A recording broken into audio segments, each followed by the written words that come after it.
Magandang araw, probinsya ng Cebu. Magandang araw, Katipanan. Ito si Katipang Jam, tagapaghatid balita mula dito sa probinsya ng Cebu. Ang 14th Civil Military Operations Katipanan Battalion sa ilalim ng pamumuno ng Joint Task Group Cebu ay nagsagawa ng Education and Awareness Session sa Barangay Kyot Gymnasium, Cebu City noong March 22 taong kasalukuyan. Pinangunahan ito ni Major Chuchi M. Duron, Company Commander ng 1st CMO Company at ng 14 tauhan ng 14th CMO Katipanan Battalion.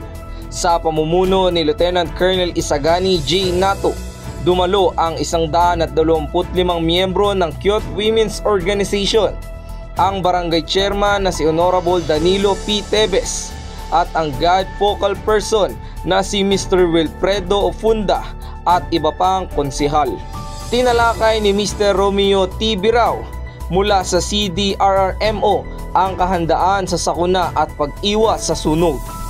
Si Miss Mary Ann Valensona mula sa SEC ay nagbahagi naman ng kaalaman sa financial literacy at investment scams.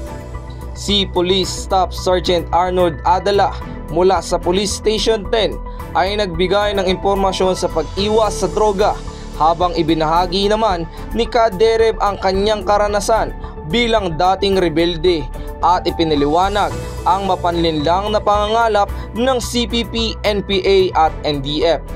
Nagbigay rin ng maikling pagpapaliwanag si 2nd Lieutenant Crins Ivy Rabi tungkol sa misyon ng Armed Forces of the Philippines at ang kampanyang Alamin, Ipaglaban at Suportahan ang West Philippine Sea.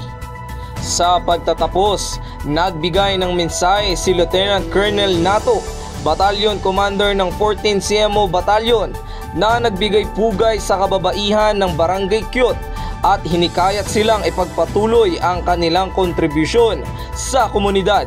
Natapos ang aktibidad sa diwa ng pagkakaisa at empowerment. Muli, mula dito sa Barangay Kyot, Cebu City, ito si Katipang Jam, katotohanan para sa kapayapaan.